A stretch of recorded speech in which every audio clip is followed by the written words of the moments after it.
Farmer suicides, approximately 31 cases. I will come. I shall come. I shall come to you. I will come, my dear brother, Mr. Murugan. I will come to your point. I know what you are telling. Wait. Thanks you intervened. Thanks you interrupted and I got a point. That's different. Please have a very good statistics. Farmer suicide approximately 31 cases per day. Unemployment related suicides approximately 9 cases per day. Human traffic cases is approximately 6 cases per day. There are two different views. One side, the rich are becoming richer. The other side, the poor are becoming poorer. And he said that, what about Tamil Nadu? I am telling about Tamil Nadu only. Tamil Nadu is performing so well. See, the national average of enrollment in higher education.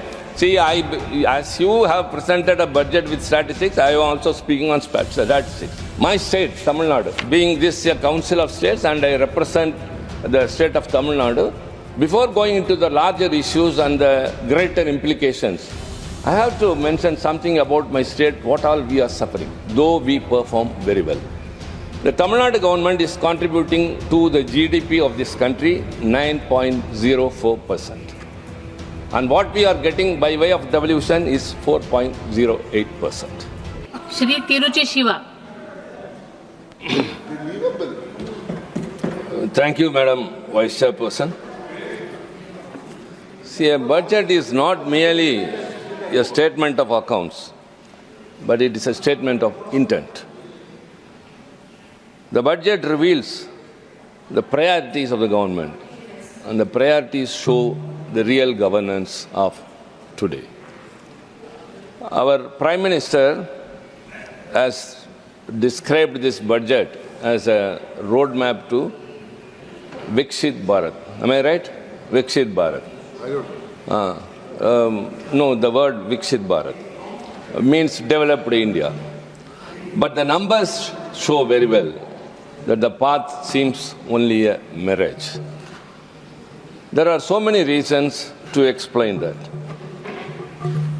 For example, the union budget was presented as a proclamation of progress, but conveniently hiding the realities in the ground of stagnant growth, growing inequality, and a sizable demographic dividend slipping off the fingers into a demographic disaster. This government's economic policies have always enriched the privileged few, leaving behind a lot of the section of the people into joblessness, inflation, and shrinking opportunities. We have got many things to say about that. Before that, the finance minister was priced highly by the chairman, that she has presented continuously 8 budgets. But what is the progress? The graph, instead of going up, is dipping down. I would like to recall what all she has told from 2019. In 2019, she, when presenting the budget, was quoting from Purananuru, which is an advice to a Pandya king, Arivudai Nambi. I don't want to take the Tamil and consume my time. In English, it says that a few mounds of rice from paddy that is harvested from a small piece of land would suffice for an elephant.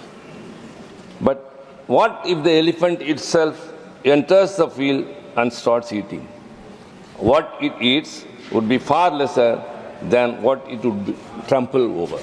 This is the version of the Honorable Finance Minister quoting Purananuru from Sangam literature. But now we experience that the union government, the union government is trampling upon the state's fields which have cherished very much. I will substantiate why I am telling all these things. There are, of course, ample evidences. And second, in 2020, that was in 2019 Purananuru, And in 2020, she quoted Tirukkural. Pini inmai selvam vilaivinbam aniyanba naatil vaindu.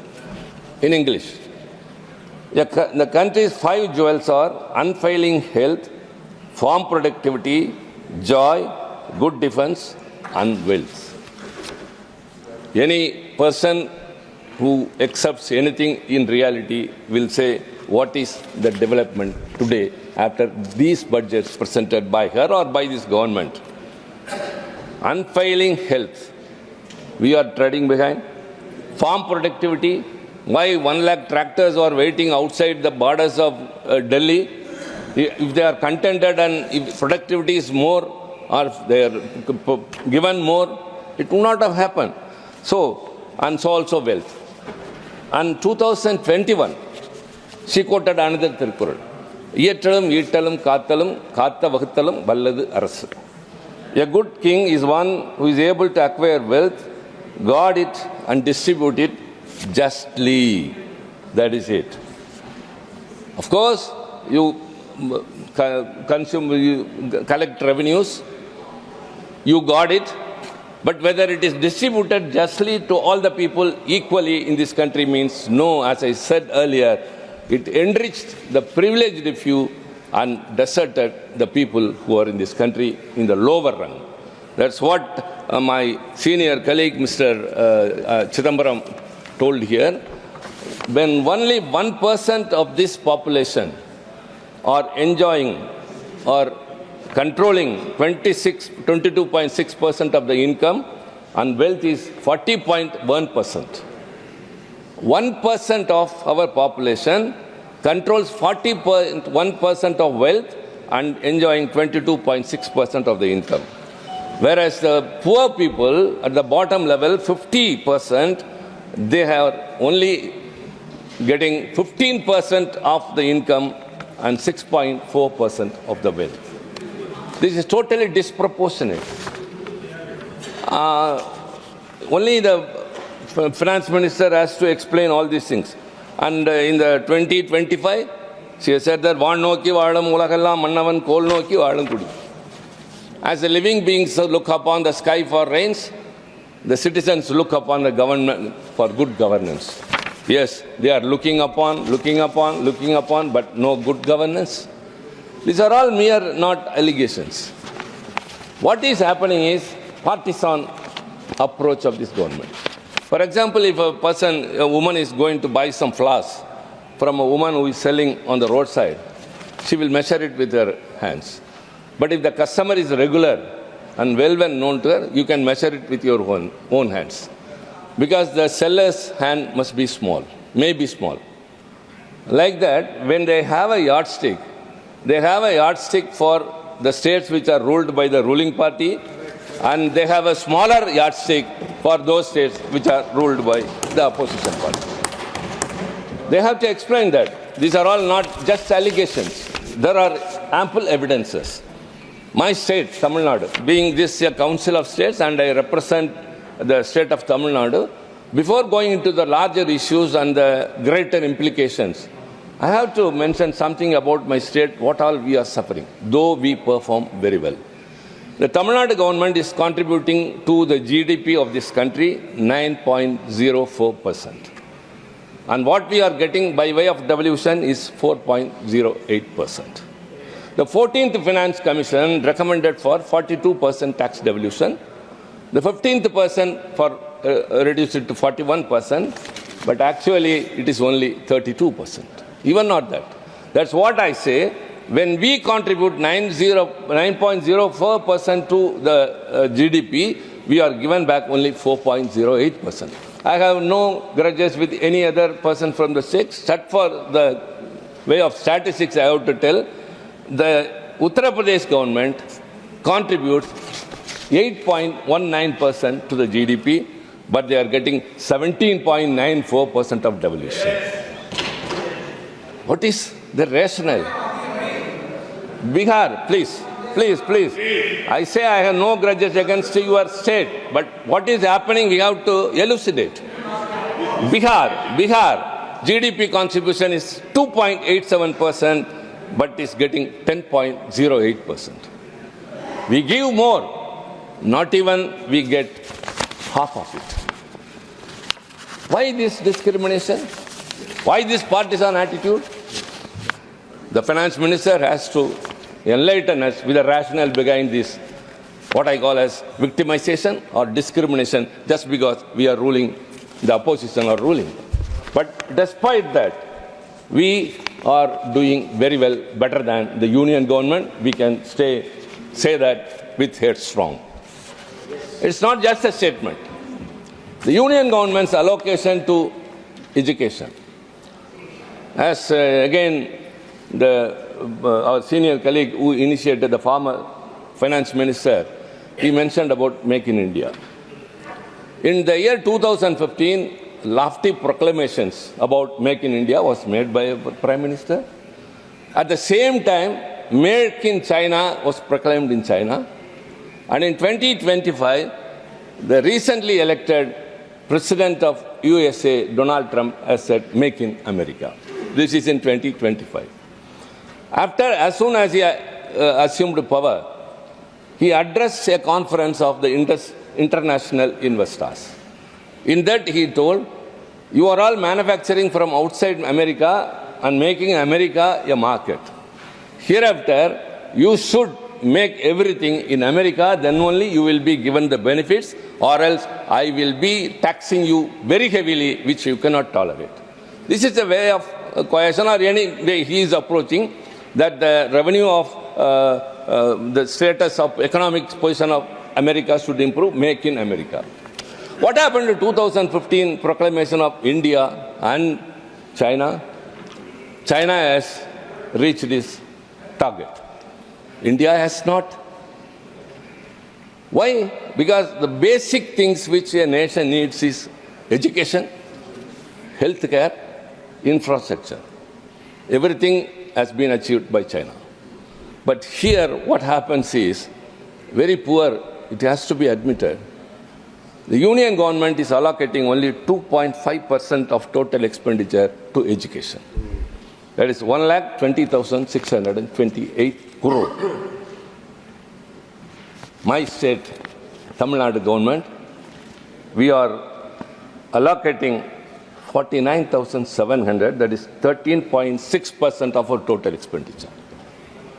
What Tamil Nadu government is spending towards education is 40% of the total allocation by the union government to the entire country. Ours is 13.6%. And this year it is 13.17%. So also health care. The union government allocation is 1.89%. See, India is the thickest populated country.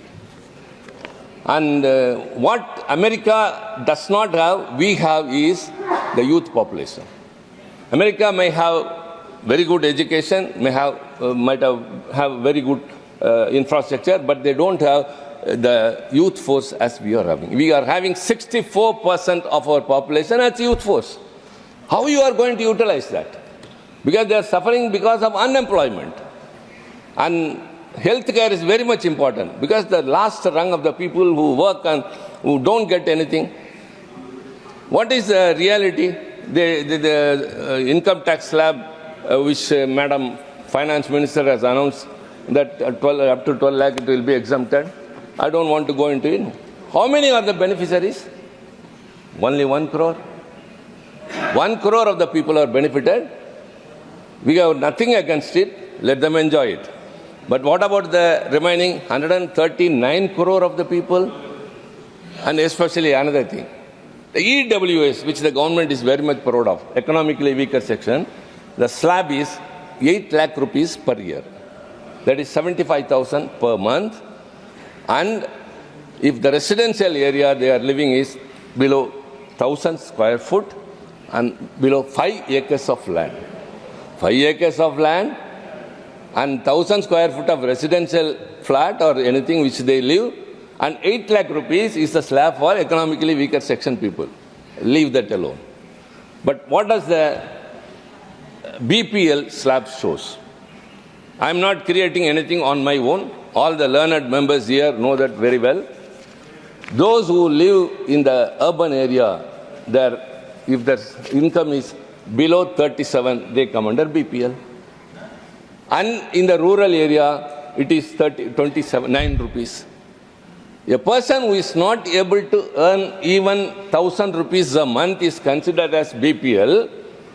But a person earning 8 lakh will be considered, that is different. But they need basically education for their children and health care. This government is allocating only 1.89 of its total expenditure to health care, whereas my state, Tamil Nadu government, is spending 5.8% of the total expenditure. What I am telling about Tamil Nadu is the Dravidian model of government by Mr. M.K. Stalin. What I am telling about the union government is Modi's form of government. The billionaires are increasing. In this 1 year, many will be surprised, not shocked because this is happening. 75% have added up to the billionaires list in our country. It's going up and up. How they are, that means what is happening actually? Billionaires are increasing, whereas the basic needs of the people are not fulfilled. And very important statistics, when I say that, yes, every 5 days, one billionaire is coming out of successfully. Millionaire or billionaire. Numbers are increasing. Every 5 days, India sees a person becoming a millionaire. At the same time, I have some other statistics. There are two different views. You see a very high building, a millionaire is living. On the other side, the rape cases in India, daily average, approximately 87 cases per day. And murder cases, approximately 78 cases per day. Farmer suicides, approximately 31 cases. I shall come to you. I'll come, my dear brother, Mr. Murugan, I'll come to your point. I know what you are telling. Wait. Thanks you intervened. Thanks you interrupted and I got a point. That's different. Please, I have a very good statistics. Farmer suicide, approximately 31 cases per day. Unemployment-related suicides, approximately 9 cases per day. Human traffic cases, approximately 6 cases per day. Dalit atrocities, approximately 141 cases per day. Student suicides, approximately 36 cases per day. And cyber crimes, approximately 180 cases per day. There are two different views. One side, the rich are becoming richer. The other side, the poor are becoming poorer. And this is the real stage of this country. And he said that, what about Tamil Nadu? I am telling about Tamil Nadu only. Tamil Nadu is performing so well. See, the national average of enrollment in higher education. See, as you have presented a budget with statistics, I am also speaking on statistics. Enrollment of students in higher education, national average is 27%. And Tamil Nadu is 47%. And what is it we are getting? What is it we are getting? The UGC is used by the union government to suppress the state governments. The colleges, the universities are within the purview of the state, the jurisdiction. The land belongs to the states. The building structures, everything spent by the states. The teachers who are working there, they are also the salaries are given by the government, state government. And the students' concession and everything that is given, scholarship, everything is given by the state government. But the UGC, crossing its jurisdiction, has recently given some guidelines that the vice chancellors of those universities will be selected by a panel headed by the governor of the state and the members appointed by the UGC. What does the state government role has? You have to tell that. See, everything is ours. That is because we are maintaining the government and we are looking after education, though it is in the concurrent list. Our enrollment is 47%, but you want to indirectly bring inside your person by a select committee headed by the governor, who is always against governments which are ruled by state governments. Whatever the people is in need of, if the state government enacts a law, that too also will not be given assent by the governor, and he will act extrajudicial activities, official things. But he will be heading the search committee and the members will be appointed by the UGC. What will happen? There is a stiff opposition, but nobody listens. Why this is happening is, indirectly, the union government is encroaching into the powers of the states. Yes. They are transgressing. They are snatching the powers of the states, each and every manner. This is not the way. Yes. This is not the way for reforming education. Comparatively, wherever you are ruling and wherever all these things are being said, everything is very low, but Tamil Nadu is doing very well, but we are being victimized. In this budget, we had, of course, very sad observation. Our Honorable Finance Minister also belongs to Tamil Nadu. That's why she quoted Purnanuru and Tirukkural. I can also, but I am not in a position, we are only looking at the union government. We feel that we are in the Union of India. We are a state in the Indian Union, but the union government does not recognize us so. You talk much about infrastructure, and we are asking metro projects. As he said, time is ours and we will adjust. Kindly don't interrupt. The metro projects for Coimbatore and Madurai, which has been demanded by the state government, has not been mentioned in the budget. And so many highways which we have asked for has not found a place in this. And centrally sponsored schemes like Manarega, earlier it was 75-25, now it is 60-40. The state has spent its due share, but the center has not given its share. So also SSA, Sarva Shiksha Abhiyan. I don't know, the meaning is different. SSA, Sarva Shiksha Abhiyan. And even in that, the states are not being given the due share from the union. You know why? The states are not implementing the NEP. See, it is the state government's choice whether to accept a policy which is to the convenience of the union government. And we are saying that we have got our own new education policy. We have constituted a committee that would come out. But it says that if you don't adopt NEP, you won't be given your due share. Like UGC says, if the states doesn't abide by the guidelines of the University Grants Commission, the universities cannot award degrees to the students. How strange. Who are there to dictate? Who are there to dictate universities that you can... And surprisingly, ma'am, you yourself will say what is right or wrong. The vice chancellors to be in the universities need not have an academic background. They need not have been a professor, a tutor, an assistant professor or anything.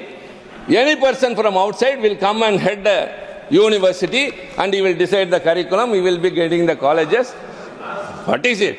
Authoritarian to the extreme is in every sector. That's why, as I said, UGC, so also the schools are victimized, that we are not entitled to have this SSA due from the center share.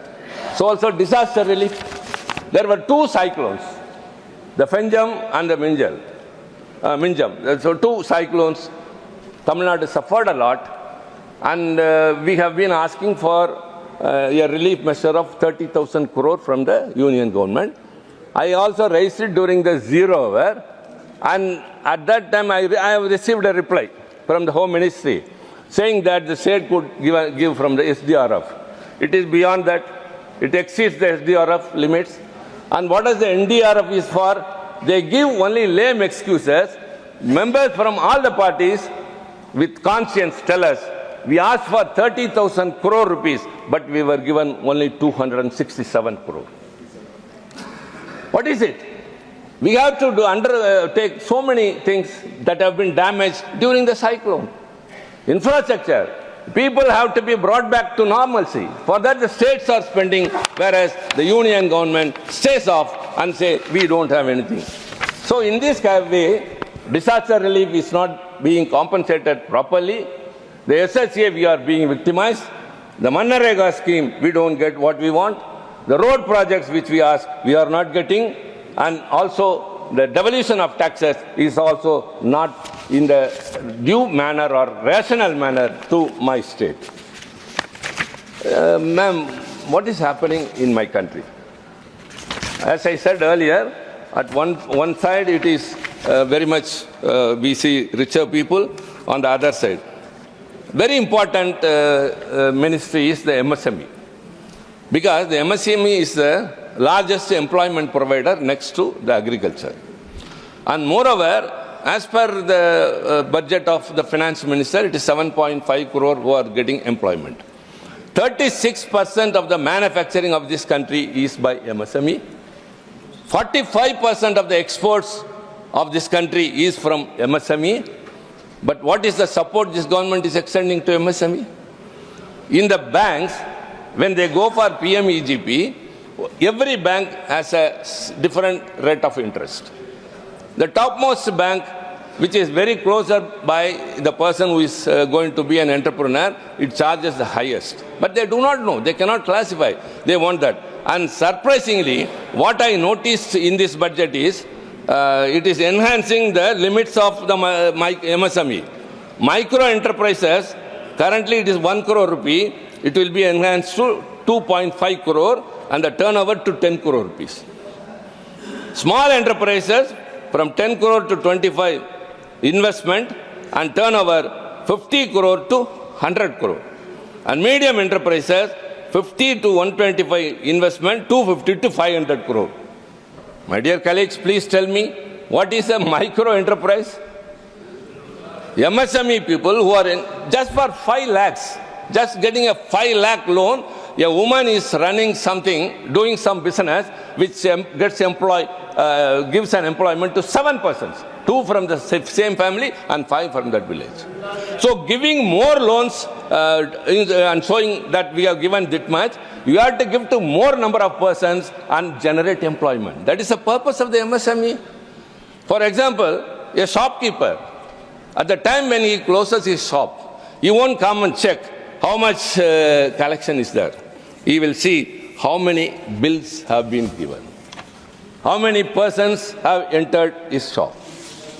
That means he is bothered about the number of customers than the collection. In a mall, the customers will be very less. In a shop, in a multinational brand company, and the collection will be very much. But at the same time, ordinary textiles in our bazaar will have a lot of people, the collection will not be even half of that collected in a mall. So, which is a necessary means, you have to help the MSMEs, that too the poorest people, to have more entrepreneurs, enterprises, and that way you can generate more employment. And this year, very surprisingly, again the income tax slab, everyone is praising about, the collection of taxes, direct taxes, 56.78% is from personal income tax. And the corporate tax has come down. The income tax, direct taxes is 56.78%, out of which 53.3% is from ordinary people. What you have done to these ordinary people, instead of that, you have favoring the corporates. And indirect taxes is the remaining 42.68 or something. And the indirect taxes mostly constitute the GST.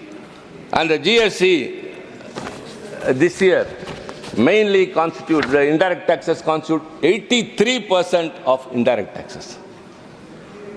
83% of the indirect taxes is from GST. That is what, again, our former finance minister told here. What are you doing with that? Why don't you cut down the GST?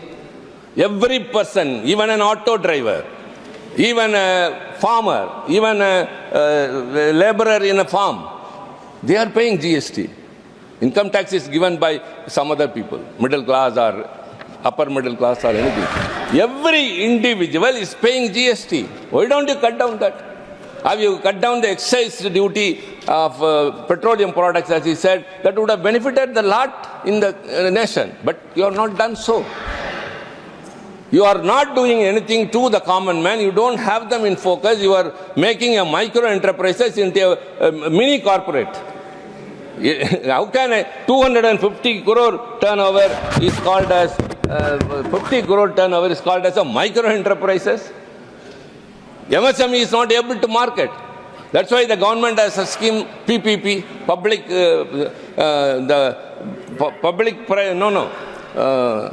the public sectors have to procure from the MSMEs. 25% of their purchase should be from the MSMEs. In that, there is a sub-quota of 4% to the women and 3%, 4% to SC and 3% women. That has not yet been reached. We have been telling, why don't you include OBC also in that?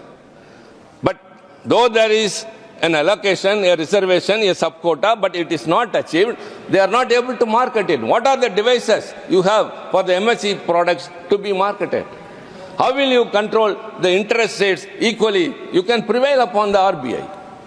You can say that the repo rate or anything of that sort. But an ordinary person who goes to a bank, the nearby bank, should not be taxed or in a manner of the interest verification. So in that way, the MSME, again I say, the largest employment provider has to be taken care of. But you are trying to make it again a corporate. The indirect taxes, the GST is going up and up. I cannot say everything in this very short time, that what are the GST, which is more, which is lesser. And everything is contradictory, which affects the common man. You have taken away all the revenue rights of the state governments and it has been subsumed into the GMT. But do you compensate that? You collect GST compensation cess. You collect surcharge for welfare schemes. These surcharges and cess are not in the divisible pools. So you are getting more money by way of another way, shortcut way, by way of cess and surcharge, and the union government is keeping that even not without sharing with the state governments. So the last person is paying, but the state governments are not benefited. So I have got much more to say, but as again to say, one more thing, the Pradhan Mantri Awas Yojana, PMAY. Even in that, the state government, my government, is spending 6 lakhs rupees for a house. The union government is giving only 1.5. Even that is not being given. PMAY rural and PMAY urban. So also the Jal Jeevan Mission. What was the estimate last time? Budget estimate was 67,000. But actuals were revised was 22,000. And this year again say 70,160. When you have not achieved the target you fixed the earlier year, you are giving rosy pictures. So it is only the numbers that attract the people. Again, ma'am, I would like to conclude with one thing. Whenever a budget is presented, everyone is looking. Stock market is stumbling. The middle class people are relying upon the stock markets. The poor people are expecting whether the prices would come down. Prices are going up. Wealth inequality, unequitable distribution of wealth, Pramodji. Unequitable distribution of wealth. And in such a situation, they are all disappointed. We are not speaking anything ill or ill will towards against any individual. The government of the day, which has to take care of the people, is not taking care of that. So, you have to mend your ways, or else the people will end your days. Thank you very much. धन्यवाद.